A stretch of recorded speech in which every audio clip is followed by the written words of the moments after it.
Welcome to the Truth to You podcast, a daily dose of spiritual inspiration and encouragement for the whole family. I'm Pastor Scott, and I'm so glad you've joined us. Each day, we'll dive into God's Word with a devotional designed to bring your family closer to the Lord and to each other. Let's get started. Hello, and welcome back to another episode of the Truth to You podcast. It is Friday. Welcome into this space. I'm excited to study the Bible with you today. We're in the book of Galatians, and before we launch into the latter portions of chapter 6, I just want to do a shout out and maybe just give a testimony here. Not maybe much of a shout out because I don't want to mention their names. I know that they'd be embarrassed, but right now we are in the middle of a government shutdown, and many of you are aware of that. We're here in Northern Virginia, and so our area, our people have been dramatically affected by things that happen in the government. And in spite of the difficulty that some of our families have experienced this week in regard to, just being temporarily away from work and waiting for the government to reopen, I am super thankful. We've had some individuals this past week who have reached out in a variety of ways to the church and said, hey, I've got some extra time on my hands. I'm not doing anything right now, and I'm just waiting. I'm on call. I'm waiting for the government to reopen, and I'm trying to stay busy. And I just really like to do something for the church. And man, my heart has just been so encouraged. We've had some people say, hey, do you have a neighborhood that I could pass out some tracts in, do some blitzing in? And so we've had that, and we've been able to get some extra tracts out, and we're preparing for our upcoming revival, and we're prayerfully preparing for that, but also getting invite cards out. And so we've had some help with that from some who have just been waiting for the government to reopen. We had someone reach out and say, hey, I noticed one of your large school buses was getting kind of, dirty on the outside. I'd like to help out with that. And would it be possible to come in and clean that for the church? And what a blessing. So we spent some time working on that. And my heart has just been so encouraged by the faith and the faithfulness of these individuals, and just looking to serve the Lord. And that's just so special. I'm so grateful for that. I'm so thankful for our church people having a sensitivity towards the work of the Lord. And what an exciting time to be a Christian. What an exciting time. I feel like the Lord is doing some things in our nation. I feel like we're seeing some winds of revival that are blowing, and there are people that are sensing that as well, and they want to be involved in the Lord's work. And so what a blessing to partner with our church people and be able to bring glory and honor to the Lord and build His kingdom. That's what it's all about. And you know what? We can't take anything in this life with us except the people that we reach for God's glory. And so let's have that mindset. And I hope that you do. I'm sure that you do. But let's go ahead and jump into Galatians chapter 6, because we are getting close to the end of this really, really cool book. And my heart has been challenged as we've walked verse by verse by verse. And I hope you've been here for our journey. We're going to be looking at verse 11 of chapter 6, and we're not going to make it all the way through the end of the chapter to verse 18, because there are just some really powerful thoughts that Paul uses as he closes his challenge to the churches of Galatia. And so let's start off here by reading verse 11. The Bible says this: "Ye see how large a letter I have written unto you with mine own hand." Okay, two things here that we understand. Number one, Paul wrote this letter. Now, this was not always the case. Paul often used someone else who would actually write down these words that he was dictating. And of course, he's being led by the Spirit of God, and being led in that, it wasn't that he just fell into some sort of trance. No, God worked through him and his personality. In fact, you can see the gospel writers and the different writers in Scripture. It's not all the same. It's not all the same verbiage. There are themes, yes, and there's wonderful continuity and amazing unity throughout the Scriptures, right? But each book carries with it the personality that the Lord had made in that individual. And isn't that the way the Lord works? We all have a personality that we are born with. And once we are saved, the Spirit of God infuses us and enhances that personality for God's glory. I'm thankful that we're not all the same. God never created us to all be the same in terms of emotion and personality and our likes, our dislikes, and we have differences, and those things are what make us stronger, together. They really are, because when we're together, we help compensate for the deficiencies and the differences that we all have.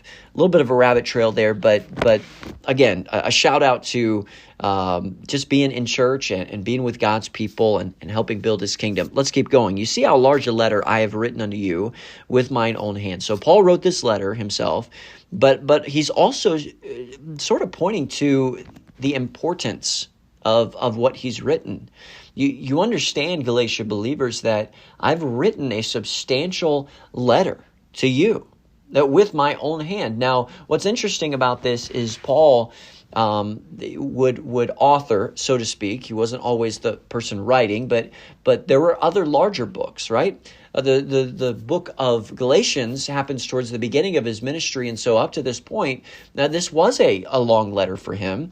He tells the people he wrote it by hand, but why? Why, Paul, is it that it's as big as it is? Well, because the Lord has directed it to be such, but this was an important topic, right? We're talking about the contents of the gospel, and he wanted these Galatian believers to understand not only the theological elements connected to it, but he also wanted them to realize the practical outworking of that, which is what we've been looking at in chapters 5 and 6. And so he continues, listen, in closing, I want you to just take a moment and recognize how large a letter we've devoted to this subject. Why? Because it's important. Verse 12, as many as desire to make a fair show in the flesh, they constrain you to be circumcised, only lest they should suffer persecution for the cross of Christ. Now, let's unpack this. Who's he talking about? As many as desire to make a fair show in the flesh, they constrain you to be circumcised. Well, this is the Judaizers. Okay, these were the very folks who Paul, when he would go into a new city, would have dialogue with and debate with in the synagogue. He would always there. He was called to the Gentiles, but he would spend the first few days in a city at the synagogue, and he would debate these people. And now, ultimately, they would try to run him out of town. They would attack him. They would get violent, and yet he still had a heart for his own people, the Jews. God had called him to the Gentiles, and that's the group that he's writing here now. But these Judaizers had greatly affected these Gentile churches in Galatia. And they had said, look, you don't need to listen to Paul. But listen, if you really want to be accepted of God, okay, if you really want to have a home in heaven someday, well, you need to become like a Jew. And you need to follow these parameters. But the sticking point for many of them was this idea of circumcision, right? So Paul has three parts to his message in verse 12. And I'm going to give them to you very simply here. Number one, Paul reveals these Judaizers, their desire, their ultimate desire. What was that? Well, it was to have a fair appearance. Okay, so get this. As many as desire to make a fair show in the flesh. This is speaking to the internal desires of these Judaizers. Okay, Paul is pulling back the curtain, as it would. Maybe some of our listeners will remember the old Wizard of Oz film, and the proverbial line of, "Hey, pay no attention to the man behind the curtain." Right? They're there seeking the influence and the wisdom of the great, powerful Oz, and as they stand there in this grand room, and there's this projection of an image on the wall, and little beknownst to them do they realize that this is all being mechanically done by a man behind the curtain. And once that curtain is pulled back, right, we see this professor, and he's got a story, and he got stuck in Oz and all the things. Okay, but let's get back to this, right? What do we have? We have a group of people that masquerade as one thing. okay, in a hypocritical way. And Paul will explain that here in a moment. But what you see is not what you get. And so now Paul is going to pull back the curtain, and when he does, we see the desire of the Judaizers. Now, desire is an interesting thing. Sometimes people can see, because of your emotion or your enthusiasm, they can see desire on display. But sometimes people have internal desires that are not virtuous. And these internal desires were misled.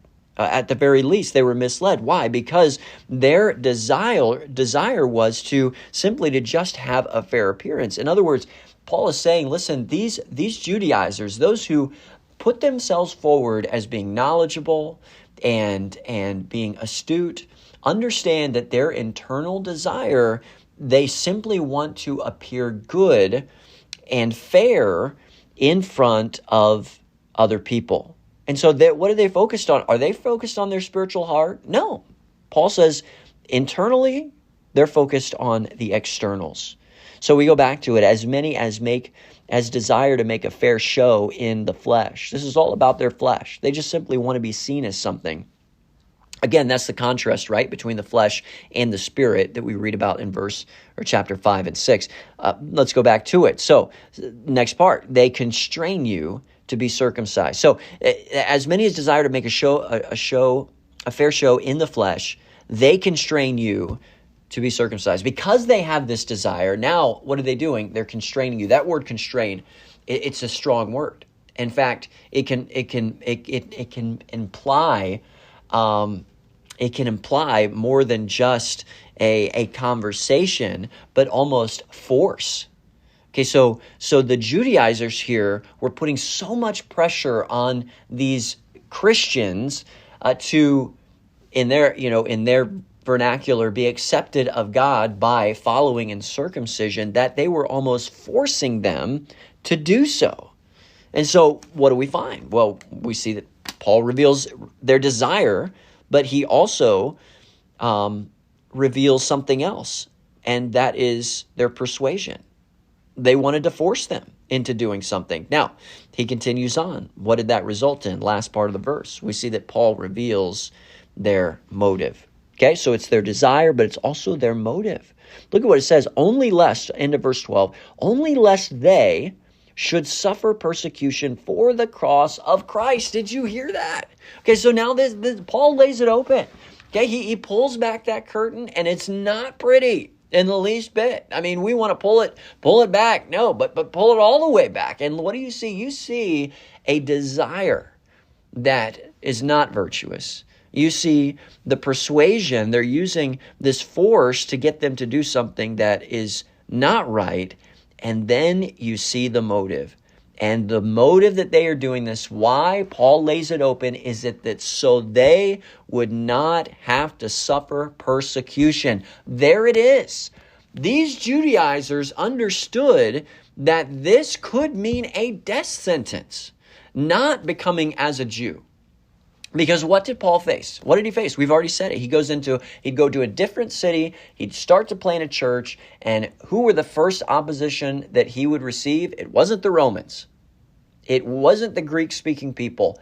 9 times out of 10, it was the Judaizers, the Jewish people who were connected to the old covenant and who would not recognize the work and sufficiency of Christ. And if they did, they knew that they themselves would suffer persecution. And so, in the face of this, they neglect the truth that was right in front of them. Wow, what an amazing thing. Look at verse 13. For neither they themselves, Paul continues, for neither they themselves, what an indictment, for neither they themselves who are circumcised keep the law. How sad is that? These people who have propped themselves up, right?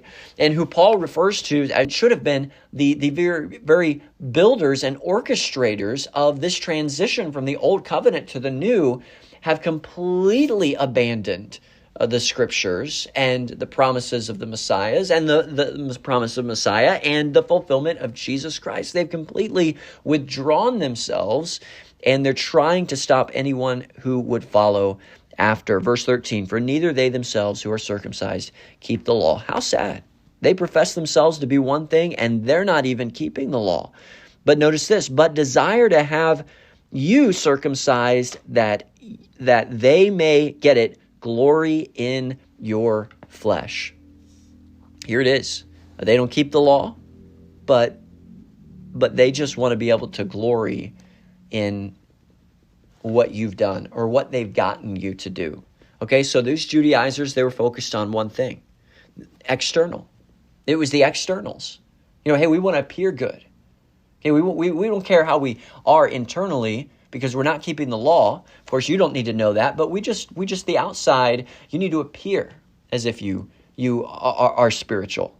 And so they're focused on all of these externals, right? How sad. They're not keeping the law. Their motives are wrong. Their desires are wrong. And yet they profess themselves to be something that they are not. And verse 13, that they may glory in your flesh. How sad. They just want to be able to put a check mark on the wall next to your name that reveals that they were able to get you to do something like this. Well, I can boast in myself. I'm not boasting in the cross. I'm not boasting in Jesus. I don't want any persecution. I don't want any affiliation with that. But what do I want? I want you to make this decision so that I can boast in myself. And I can boast in the flesh. I can boast in something that you have done that makes me feel good about myself. Now, this is heavy stuff, all right? There's a lot of application that we could make here, but this is an extreme place in every single one of us outside of the contents of the gospel. I'm gonna go more to practical Christian living here. Every single one of us needs to be careful that we do not become hypocrites in our Christian life. And may I just say this, that there can sometimes be subsects of Christianity that focus exclusively on external things and make those things the end all be all. Now, don't get me wrong, I'm all for standards. Okay, I have them in my life in a variety of ways. And standards are not a bad thing, but when standards become the end all be all, we have long since lost our way. And we have to be careful about focusing exclusively on the externals. Okay, now, does the outside matter? It matters, yes. Okay, and there's a balance in all of this. But the warning that Paul is giving is that their desires are wrong, their motives are wrong, they're not even walking with the Lord, they're not even keeping the law that they say that they profess, and this is simply a fleshly thing for them. How sad, how sad. Paul pulls back the curtain, and I told you, it's not going to be pretty, and it hasn't been pretty. Now, there's a flip side, and we're going to stop right here, because I want to, before we read verse 14, 15, 16, 17, and 18, I want us to be able to devote a significant amount of time to this flip side of things, okay? So you've listened to the podcast today, you're probably saying, Brother Scott, that was so negative. And I hope you don't walk away with a heavy heart, okay? I don't want you to do that at all, because there's some fascinating, wonderful things that are coming. But I will say this, let's take heed. Let's take heed of the mistakes that the Judaizers were making. Make sure we're not making the same ones. All right, our time is gone. Hey, I will see you beginning part of next week. Hope you come back. Take care.